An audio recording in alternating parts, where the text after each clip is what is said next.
Anything else? Heat wave. Anybody seen Ash? You are more talkative than I anticipated. Jousting. Yeah.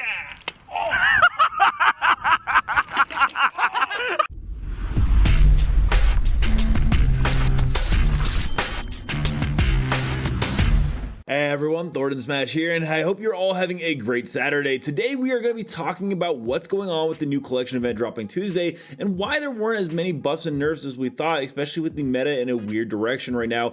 But there is actually going to be some buffs and nerfs we can look forward to very soon. We're going to cover all of that. We're also going to give out 45 bucks. All you got to do is like, comment, subscribe. You guys know the drill, but without further ado, let's talk about what's going on with the meta. So things seem to be pretty good in Season 16 so far. We've got a brand new collection event coming on Tuesday. It looks to be a ton of fun in the sun. With a brand new LTM, we've got new skins coming into the game. I mean, actually a lot of skins, which were fan requested. Everyone's wanted the swimsuit skins for quite some time. And on top of that, we've got a shiny brand new heirloom for Ash. Now, I know some people are not very happy with it. I personally don't think it's bad. That's an opinion-based thing. It's up to you to decide with your wallet what you guys want to get. But there's one particular thing about this new heirloom that I think we need to address. And that has to do with the patch notes, because when you look at it, they did do the normal weapon crafting ones, but the Legends update in terms of a mid-season buff and nerf for all the Legends is, well, lacking just a little bit. In fact, the only one who got an update was Ash. It almost feels like at this point, Respawn's not even trying to hide the fact that if a Legend is getting an heirloom, they are going to get a buff. But the problem here is actually a little bit about the fact that no other Legend was changed whatsoever. Despite the fact that even though we got a remastered class, which I think was a great addition to the game and has been a ton of fun, hasn't really impacted the way that you pick Legends or even who is being picked. For instance, at the top of the list right now is Catalyst, Seer, and Valkyrie. Seer and Valkyrie have been top picks for at least the last 3 or 4 seasons. Catalyst is new on that list, but it's not because of her class perk. It's more about the fact of how she combines with Seer, putting down a giant wall that everyone on the team can see through, and now you're just doing aim train or shooting diamonds. So the remaster class system was good, but didn't actually change the meta. And not nerfing this when it needs to be done, because right now the game is just really not fun to watch at high level play because of that particular meta, is a huge issue. There is a ton of stuff to look forward to, such as that Revenant Reborn Legend that we've talked about in the future, which John Larson has even given us a response back in July about the fact that they are aware of the frustration surrounding Rev. We know his pick rate is low, and they're motivated to do his thematic design justice with rewarding gameplay, a la what we've heard so far a little bit about wall running. But you gotta give the players something to do in between, because Revenant just isn't a very high picked character right now, and hasn't been since that post, and even longer. There are still issues with the Nemesis arguably being the strongest AR in the game, and this is only going to be an issue that gets more and more apparent, as Respawn does love adding in new Legends and making them quite powerful. We've seen this actually since Valkyrie or so, with a couple of misses, but they even bumped up Newcastle and gave him Lifeline's old ability. And with Season 17, this is going to be the same, as there was this image posted with a lock-on warning. Now, a lot of people think this isn't going to be something about a smart pistol coming in, but I can confirm that this is actually going to be directly tied to Ballistic, the next Legend coming into the game, as his tactical smart bullet allows him to fire a projectile that debuffs an enemy on hit. The guns of those enemies will then begin to heat up as they shoot, and overheated weapons will deal damage to that person. Holding the tactical will allow this ability to lock onto a target. So yes, you will technically have a smart weapon in the game, but it's someone's tactical ability, which makes the other player not actually able to use their weapons, which is incredibly broken. Not to mention, the guy is going to get some of the best skins on launch. These ones are absolutely fantastic. I actually think I'll end up maining Ballistic. Of course, I'm sure we'll see new perks added in and changed around for that remastered class system that we said, but something that I think needs to be addressed is that, well, it's great that Respawn is throwing so many different events with LTMs that we can play. A large focus on these events does tend to be the cosmetics, as on their Twitter posts, they've got new recolors that went into the store this week that they're trying to promote. In fact, the day before the event trailer dropped, they actually teased about a swimsuit skin and getting likes and impressions on it. And look, I think it's great to absolutely hype up an event, but when your competitors like Fortnite are doing a creative mode that show off some amazing gameplay like this, where players can go in and create their own custom environment, which we do kind of have with R5 Reloaded, but that's fan made, so Respawn really didn't have to put a lot of work into that, along with Counter-Strike 2 coming out with the Source 2 engine, which will actually fix the audio, another issue that Apex has dealt with for quite a while. And in return, us as Apex Legends fans get new swimsuit skins. It can sometimes come across as the fact that Respawn is more thinking about how can we continue to sell more money for EA, rather than how can we improve the user experience in regards to some game-breaking bugs and new and innovative ways that players can enjoy in regards to something they have never seen before. Let me know down below, how do you feel about the current state of Apex Legends? Do you find the gameplay and the mechanics very rewarding,